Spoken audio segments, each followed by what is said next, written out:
Welcome to Coffee Meets Cloud, where three women in tech come together to share real stories about leadership, life, and everything in between.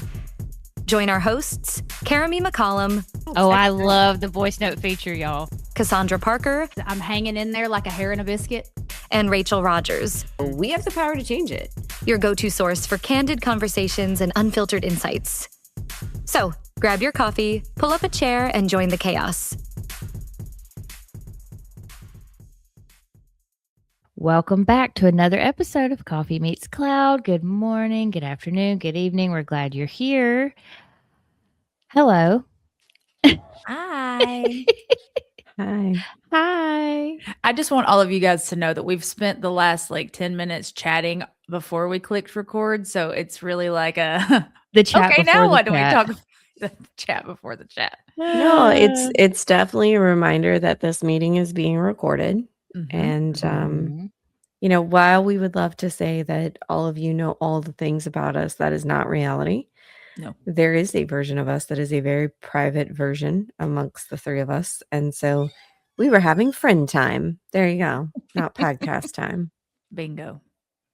That's one of those tell us how you really feel moments. Like that stuff we don't record. Getting it out before. Yeah. No. But I think too, it speaks to balancing all the things that we balance, right? Finding, even if it's just 10 minutes to catch up is a good 10 minutes well spent. Speaking of catching up, we're about to do a whole lot of that on Saturday. Hey, I'm so excited. I hope the weather's good. This time of year, they said it was going to rain here all weekend, and then it literally only rained last night. So here's the deal. We're having CMC crew day, no matter what. Yeah. There's going to be good food. There's going to be some beverages. But I'm not trying to have all these feral kids trapped in the house. Here's the deal. As long as it is not lightning and thundering, they can go outside. Oh, they're going to be in that pool. Don't you worry. I mean, they're already going to be wet. What's a little rain? That's true. My kids don't care at all. Liam could care less. He runs through the yard with his underwear on, in the rain. He don't care. Speaking of underwear, what is it about kids? I'll go to the restroom down here. I'm like, oh, there's a pair of underwear. Walk into the kitchen. Oh, there's a pair of underwear on the table. What is the deal? I don't get it. I don't get it either. Liam just doesn't want to.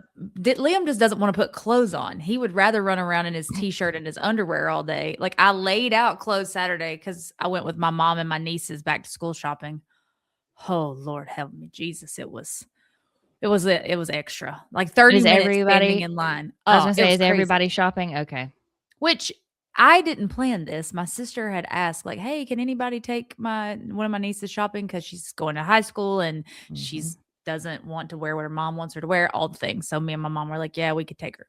So it was also tax-free weekend in Chattanooga, which is where we went. Oh, the crazies were out, man. It was just 30 minutes to try on clothes in American Eagle. What?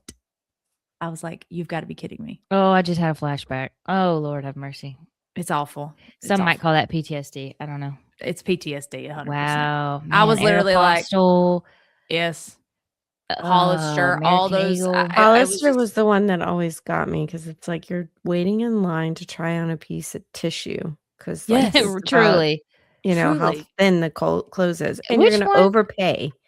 Which one was it that always had the quote unquote models standing at the door? They called them models, but all they were was skinny boys standing out there. Was Abercrombie and Fitch? They always Abercrombie. Yeah. The ones that were located in the mall, they always had one standing out. I'm like, yeah. In hindsight, I mean, at the time, everybody thought that was the coolest thing. Oh, you work at you work at Abercrombie. You're so fancy. When you're at shows, at least in oil and gas, and they have the booth babes that sit there, that their whole job is just sit there and get you to want to come talk to somebody in the booth. What a to job. Get sold to. What a job. Well, we did that, and let me tell you, it's ridiculously expensive too for everything, for the book bag and the school supplies and all the clothes that you gotta have. And oh my god! Oh, I'm that mom now. We reused the same book bag this year, and he was like, "What?" We get new shoes because their shoes get filthy and they outgrow them.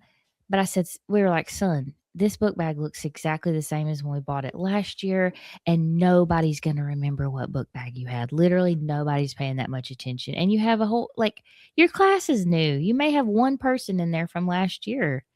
And they're No, not going I'm to not. say, "Oh, is that the same backpack you used last year?" But here's Right. the thing: be prepared for the meltdown for the one bleepity bleep kid that is gonna say something. Thank you for that self bleep. I Yep, appreciate you're you. welcome. You're welcome.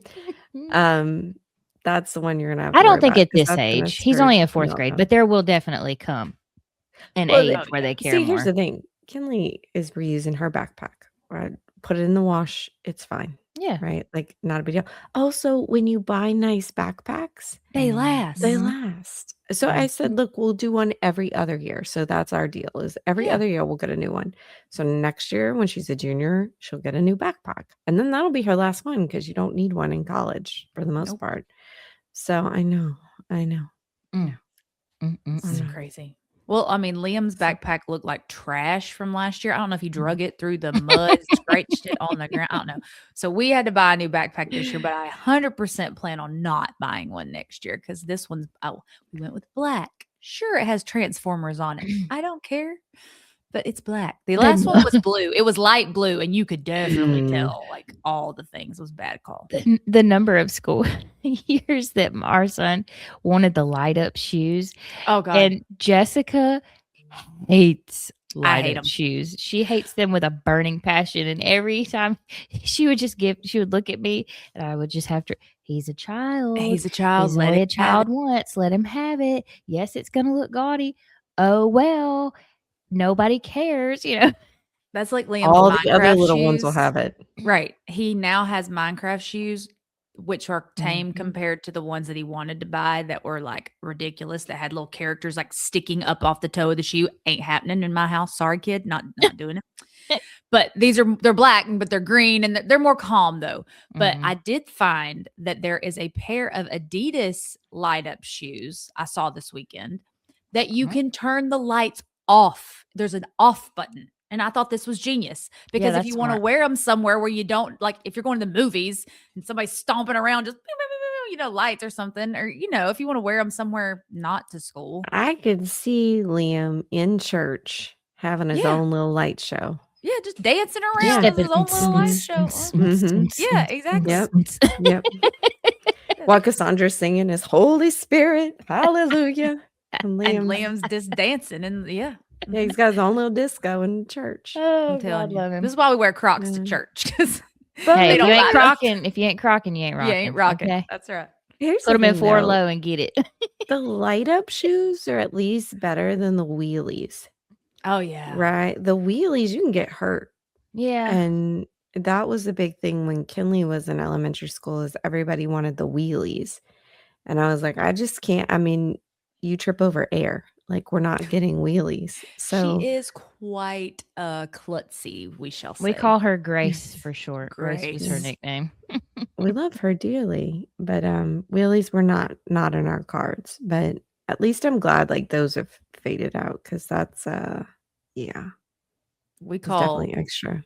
Liam's Crocs like when you want to put them in sport mode. You put the strap behind you. That's sport mode. I'm like, put them in Yep. sport mode so they don't fall off. Yep. Yeah, Oh, Well, the good they're thing cute on about- kids. they are. not To a cute certain on age. adults. To a certain age, and it just you just one day turn a corner and you're like, now you look a little bit like a clown. Mhm. Here's the thing. Don't wear them with socks.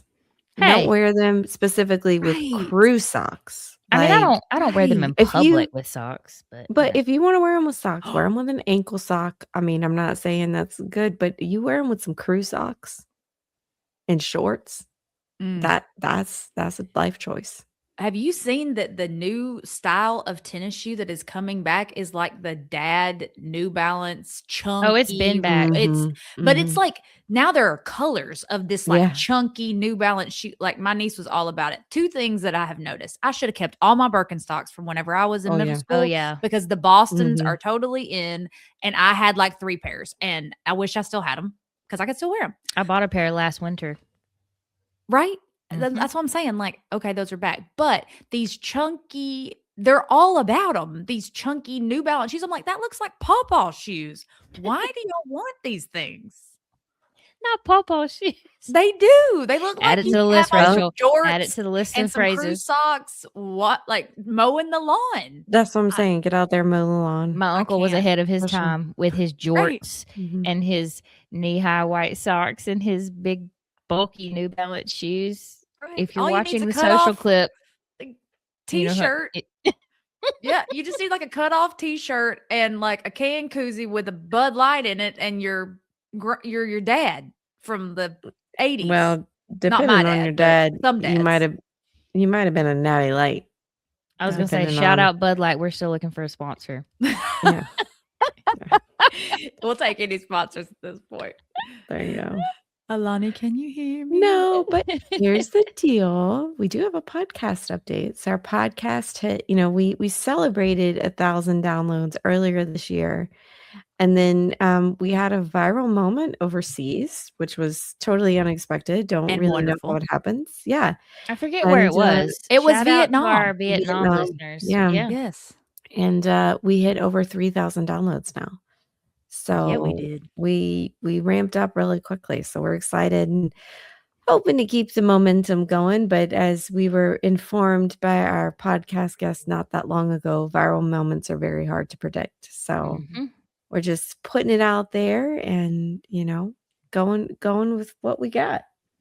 Well, and speaking of that, you guys will notice now that there are ads in our, We're so sorry, by the way, Episodes. but We do it's just one of those apologize. necessary evils. but we need some money. And if we can't get Alani or Celsius to sponsor us or Bud Light or whoever, then we're going to have to put ads.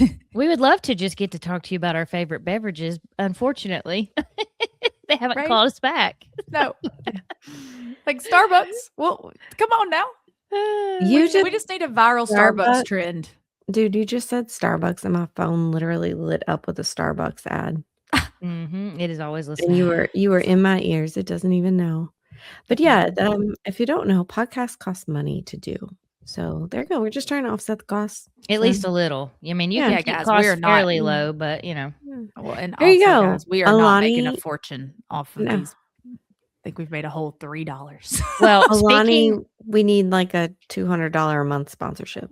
Yeah. or There you just go. send us cases. Well, some of us send us cases of. It doesn't drinks, but- offset the costs.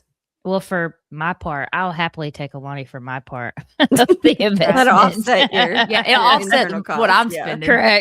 Correct. Speaking of cost savings, pivot. I'm back in my frugal girl era. This pops up a couple times a year. Don't worry. She leaves as fast as she comes. But while she's here, I'm back to like not budgeting for my grocery trips per se, but being more mindful about my grocery trips. And did you guys see what I did with ChatGPT? Because I did it I again did. yesterday, Mhm. which I is why did it's see top it. of Is mind. it working? Yeah, pretty much. I mean, it's ChatGPT. It's AI, so it's not perfect. I find little things. So I didn't put it on my public. I didn't put it on LinkedIn. So You need to tell the listeners. yeah, the what you did. TLDR is I prompted my ChatGPT to help me do the weekly meal planning because I try to do that on Sundays. And I mean, we work from home, so we have breakfast at home, lunch at home, and then we have dinners with the kids. And we try to prioritize protein, for example, just for health reasons and stuff like that. We have our own preferences. And we have the grocery stores that we prefer to shop at. So I told it to scan the weekly ads online and the digital coupons for the week online and help me plan the meals around what's on sale, what there's coupons for, and kind of like what order to prioritize the stores in. Like, for example, Publix has really great BOGOs. Unless you're shopping a BOGO, Publix is probably not the most cost efficient place to go. Right. Kroger is probably, but then Aldi is like chef's kiss. So if you can do a majority of your shopping at Aldi, I mean, I'll go in there and I'll just have a cart full of stuff and get up there and they're like $160. I'm like, oh, what? Because The you get only that thing at about Publix, Aldi- it's twice as much. Right. And I love me some Aldi. Don't get me wrong. I go there like every other week. I try to go. The only thing I will say about Aldi is you can't get everything you need. No. So Yeah, there I have to also go to has 2 to be, places. it's a 2-place thing. But if you don't mind doing that, seriously, the produce Well, is and so our much grocery stores cheaper. are just literally all at the same traffic light. So Kroger You just jump from one and to the next. Aldi are on one side across the highway from each other, and then at the other side of the light is Publix. So I've developed a system where I go to Aldi and I get everything I can get at Aldi, and then I take the rest of my list and go to Kroger, which is right across the way, unless there's really great BOGOs at Publix, in which case I might do Publix instead of Kroger. But it's just great because it tells me what I need to prep on Sundays for the upcoming week. So if I can go ahead and prep things for lunch or prep things for the dinner that's coming, like chopped vegetables, or go ahead and brown some meat or whatever, it makes it a lot faster. And then it gives me the shopping list grouped by category. So, dairy, meat, pantry, stuff like that. What I have found, the only sort of glitch I've had lately is it will plan a meal and then not put a certain ingredient in my shopping list. And only when I'm kind of looking it over, I'm like, you didn't tell me I was going to need oatmeal for this list. Oh, great catch. Yes, da da da da da da. Or, hey, you put this on my list. Where are we using that? Oh, yeah, great catch. That's just for girl, because my ChatGPT is a girl, in case y'all are wondering. Girl, what are you talking about? So you do have to review it. It's not just complete autopilot, but takes most of it off my plate. I wonder if you were to add, because it's great that your grocery stores are right next to each other, but I wonder if you say, like, hey, then figure in the cost of gas and figure out how much additional time this is going to take me to do, right? Like, if you've got to drive somewhere, now you got to stand in a second line, that's more time. Like, would it give you the same result, or would it trim it because of those factors, right? I think everybody, like, I had a base prompt that I shared with some friends of mine who live in our neighborhood. I think everybody should start with the base prompt and then adjust it from there. Like, you're going to have your own preferences of store. To your point, the distance to your stores is going to be different. I think if you prompt it with the right first set of instructions where it asks you the right questions, you can get there with your own chat. But the point being, and the point I made when I posted it to my friends on Facebook, is a lot of people, and we've talked about this before, about how Cassandra and I use it for literally everything, but not everybody's like that. And I think there's a lot of people, I was talking to some family this weekend, when they think of Claude, ChatGPT, Gemini, they think like really complicated mathematician, essay writing, crazy stuff, sophisticated stuff that they could never do, right? That's the perception. And I'm like, no, it's just a conversation. It's literally become like the new Google it, right? Yeah. Like, instead of Googling something, I'm just going to ask ChatGPT because I'm going to get more details. Like last night, I was shopping online because I have one of those hotel collection diffusers. Love it. It makes my house smell great. But I don't know what Karamie's doing, but mine runs through diffuser oil way faster than you said yours does. Like, girl, really? maybe it's because I like mine to be more smelly than you like yours. Like, do you crank it up? Because I can keep mine okay. on low and it's great. No, ma'am. It's perfect. I crank mine up. Okay, we'll talk later. It's medium or high. But anyway, so what I did last night, I was like, hey, these oils are expensive and they only come in small bottles. I want a big bottle. And the big bottle from the hotel collection place is like, I don't know, $200 or something crazy. So I was like, hey, find the best, closest smell to the one that I like, which is Cabana. It smells so good. But find the closest smell to that in a large bottle. And so then it combed the internet, and it found this one company that everyone's saying in their reviews that it is exactly the same and it's so much cheaper. And so I bought it. So we'll see what happens. But that's the kind of stuff I use it for on the regular. Like, do all the hard work for me. Yeah. Yes. I think too, it's all about those refining questions. And that's why I stopped calling them for people prompts, because prompts makes it sound scary. It makes it sound technical. True. Just about the questions you have, right? And when it gives you an answer, how do you ask it the next question? The same as you would have in a conversation. Right. So start with, if you start with Karamie's questions and instructions that she gives it, and then you want to talk about the grocery store distance, right? You'd say, all right, now what about this? Have you considered this, right? Same as you would ask in a question, but I think prompts has become a scary word because it sounds very technical. It sounds very like, and then there's prompt engineering and big fancy words get thrown around, and it does make it scary, especially if that's not your wheelhouse. I think Well, we should share yeah. your prompt with everybody on socials, Caramy, and then some people can post it. Like, cause I put it in mine and I haven't worked to refine it. I just put it in my chat GPT cause I was like, oh, this is a good idea. I will go and answer all the questions that it then asked me later at some point because I didn't.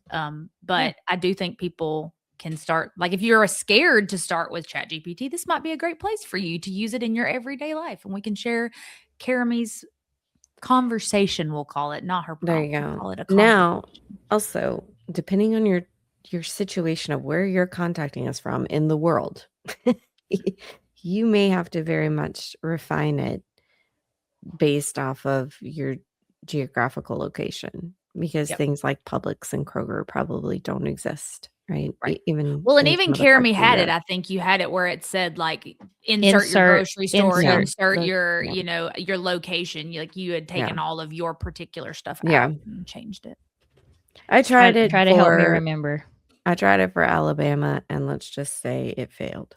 Oh man, it's too rural. It's too in the woods. It's too in the woods, but we did find a lovely grocery store in Alabama that's an actual butcher shop. Like they come and they write down your order, they go in the back, they cut the meat fresh, they bring it out. It was crazy though, because they bring your order out in a brown paper bag. You pay your cash and you leave. So that's what I did. And when I was placing the order, the guy said I want a 1 pound of ground beef, and he's like, so you want 5? And he was like, it's the same price. And I'm looking at him a little funny. I'm like, okay, sure, I want 5. I get everything home and I pull it out of the bag. It is literally a plastic bag full of ground meat. I just scooped right out. I'm grossed in this out. plastic bag. No, that's when you know it's real. It's the real good stuff. Like legit butcher. Not like around here in Georgia, we'll get a lot of meat markets, right? And it's still like there's a counter and they're still like pick your steak, do that, but not like an actual butcher of like you just trust the guy up front because he's gonna do you right. But that's how our local butcher is. Like if you order the frozen meat, they have it packaged in 1 pound little packages. It looks like a sausage packet kind of that your ground meat is in. But if you want it fresh, it just comes scooped in a plastic bag and however many pounds you want. And it's so good. Yeah. It makes the best hamburgers. Oh, now I want a hamburger. I'm hungry. I haven't had breakfast. It's going to be a smash burger for lunch. Thank you. Yeah. I don't have any good beef though. I'll have to go to the meat market. I don't have time for all that at lunch. I know. That's the thing is when you want something at lunch and you have all the intentions of cooking it yourself, but then hopefully you get 1 hour because hopefully nobody has scheduled over that hour thinking like, oh, well, it's the only hour available. No, it's not. It's called lunch. It's not the only hour that's available. It's called lunch. You are not that important. That's why the lunch prep is so important to me, because if I don't have the time.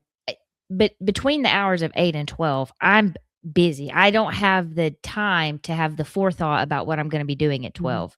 So then 12 o'clock hits, or 12:30 sometimes, depending on meetings. And then I'm just left to go grab a pack of tuna or something because I've got 40, like I want to go for a walk, or I'd like to lift weights for 20 minutes, or do some laps in the pool for 20 minutes, or God forbid, read a book, like something besides just feed myself and get right back on the computer.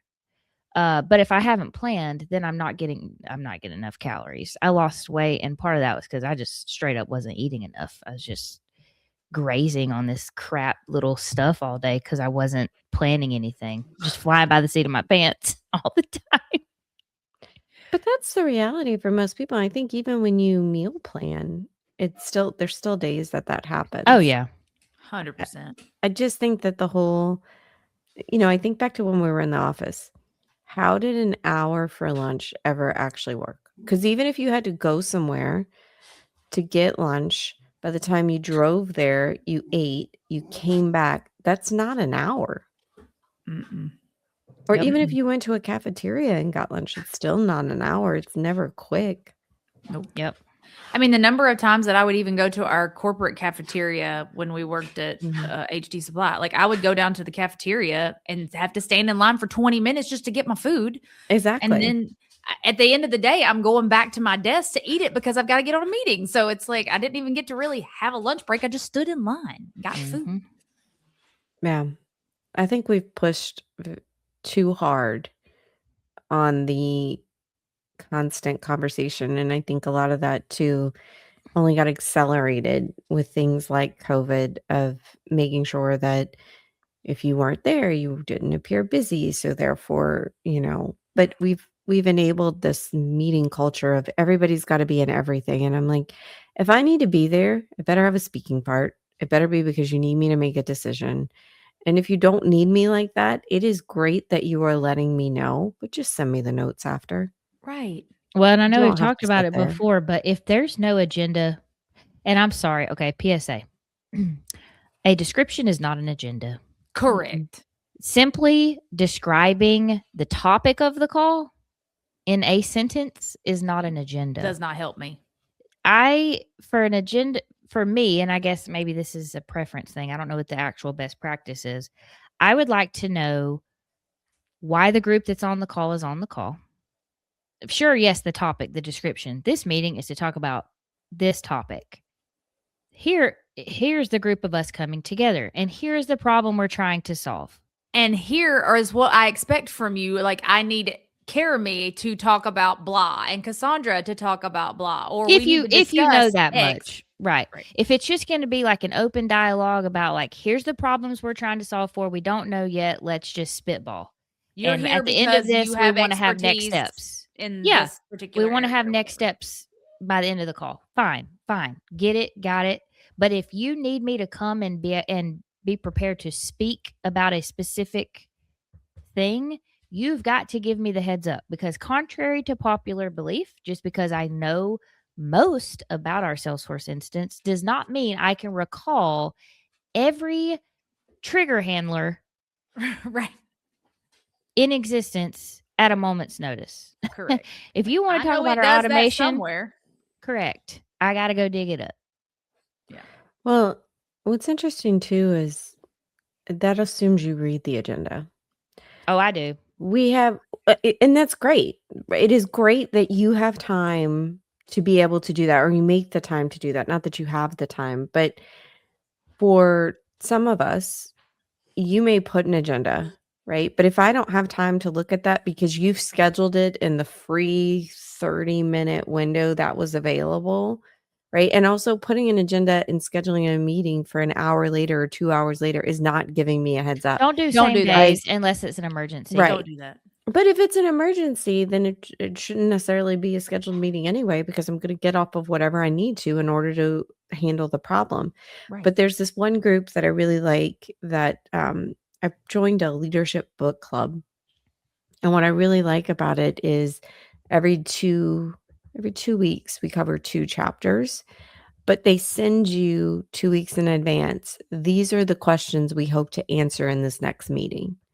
So as you're reading and as you're going through, you have that context of these are the things that I'm supposed to be getting out of this, right? How is that going to work for me? What do I want to learn? How am I going to position my answers in a way that align with the questioning series, or how am I paying attention to those specific outcomes? It's not even a full agenda. It's just hey, these are the 3 questions we want to be able to answer. And I appreciate that just as much as I would appreciate an agenda, because that's telling me what I need to come prepared to answer. Yep. Yeah. I like that. Yeah. No. Yep.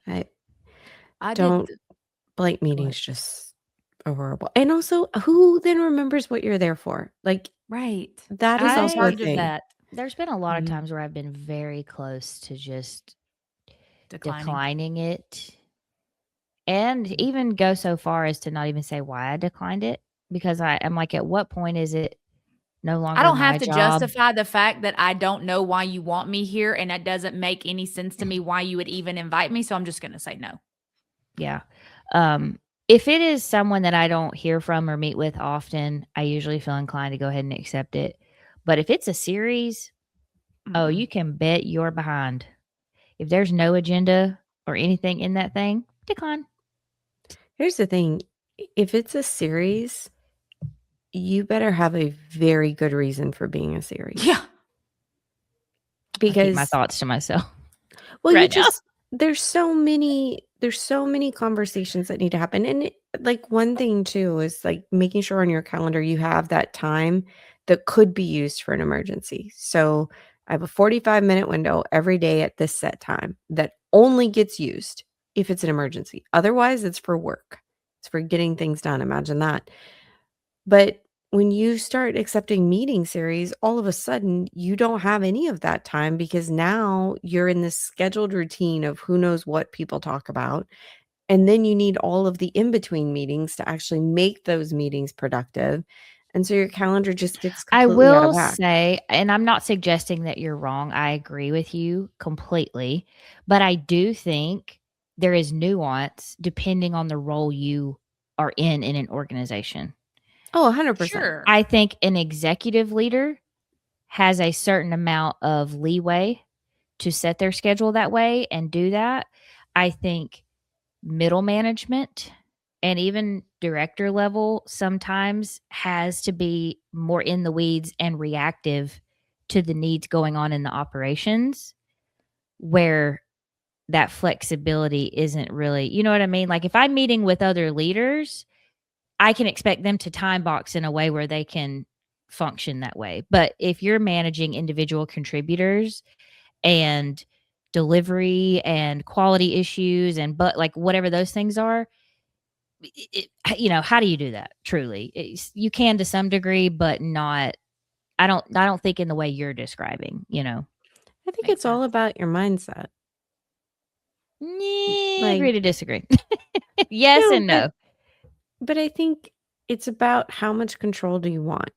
So you guys' opening example was that, tell me the questions I need to answer before the meeting. Put all of these things in the agenda, right?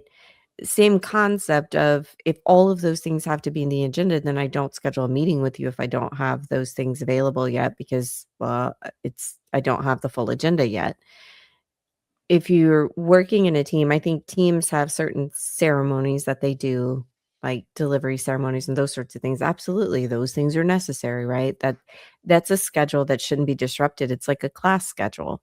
Right. Like you would do in school. We're focusing on this subject at this time. We're focusing on this subject at this time. But I think that there's a lot of variation that happens around that, to your point about getting the bugs done and these sorts of things, that I don't think those are standing meetings No. necessarily. They're not a Those are series of things. right. But like I think about, and of course it depends on the org that you work in and how many integrations and orchestrations and things that exist. But if you're in an org that has a lot of technology adoption, you're doing a lot of things, there's a lot of collaboration that happens. So simply trying to coordinate schedules with so many audiences, and I don't mean like sheer number of people, but just a person from 4 other groups, for example. Mm-hmm. Yeah.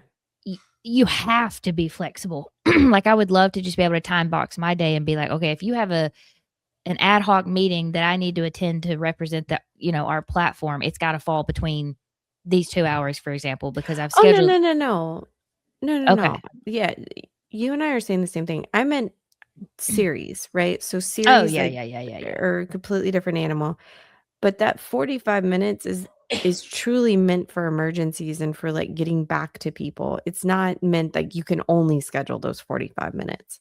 You Yeah. can schedule outside of that, but that the meeting series part is the one that drives me nuts. Of you can't just expect me to be at every demo. You can't just expect me Right. to be at every backlog grooming Right. session. Like those are things that are important to the team, and I appreciate that you need to do them. And I need you to only invite me when you need me to show Right. Don't up add me to the and give whole you an answer. series. Exactly. Because Yeah. then I'm just going to decline it. And then you're going to be like, well, I needed you today. And I'm going to be like, but you didn't tell me. You didn't tell me, and I can't And come every Tuesday at 1:00. right. And you think about how many teams you have, right? Right. If you have Multiply too that many out. teams, it doesn't work. It doesn't scale. Mm-mm. Yep. Yeah. But I think it's getting 100%. everybody else on the same page about understanding where you really need people, where you don't. Because I think a lot of people, they're just in the habit. It's like a knee-jerk reaction to just add anybody and everybody who may have an interest in the thing. It's like, It's nope. very cultural driven. Mhm. If you come from a culture where if there are surprises, you will get yelled at, or you feel like you get yelled at, that you feel as though it is punitive, you will have a tendency to over communicate and include everybody on everything, because then I can't possibly get in trouble. Yep.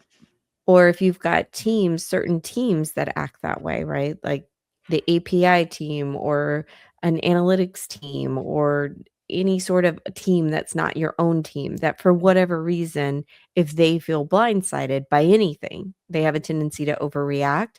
That overreaction is what causes people to invite the entire universe plus.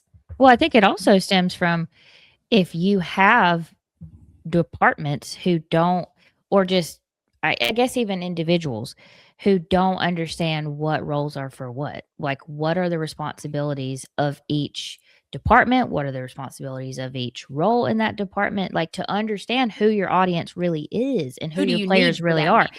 When that isn't really defined well, it just becomes a structure where everything's very democratic. Everybody participates in everything. Everybody gives their feedback. Everybody's But- in an open discussion. But then you walk away and you're like, so Did anybody whose really decision decide is anything? this? Mm. Right. Like Well- we aired a lot of great things out, but where are we now? And you've got the role clarity, but you also have the person who's scheduling the conversation. Do they know what they're scheduling truly? Being the To leader even of the know, conversation. well, or just understanding the problem. You don't even have Right. to lead the conversation, but do you understand the problem we're actually trying to solve, to be able to identify the right people? Because you may know the roles and that may be good and grand, but if you don't know what you're solving for, and you don't Mhm. understand it in a level that would actually help you do that, because I see a lot of people, they'll put the question out there, oh, this is what we're solving for. And you'll say, well, what does that mean? And they'll say, well, Caramy can explain it to you. And It's like, Caramy's no, like, you what? should be able to you should be able to explain that initial explanation enough to make sure that you have the right people so that you are hosting the right conversation. Otherwise, you're, what secretaries used to be how many eons ago, right? That they've evolved so much past beyond that of just a meeting scheduler. Right. There are apps for that now. You don't need just a meeting scheduler. Right. Literally apps for that now. Yeah. Well, with that, it's about that time, Caramy. What? Take us home. I know Already? it goes so fast. Okay. Goes so fast. It's Sorry. already time. Cold close. I know. Thank you guys so much for tuning into this week's episode. We're glad you were here. We drop episodes every Tuesday. Follow us on socials at Coffee Meets Cloud, or come by the website at coffeemeetscloud.com. We hope you will join us next week. And until then, keep your coffee strong. Bye. Bye, guys. Bye, guys.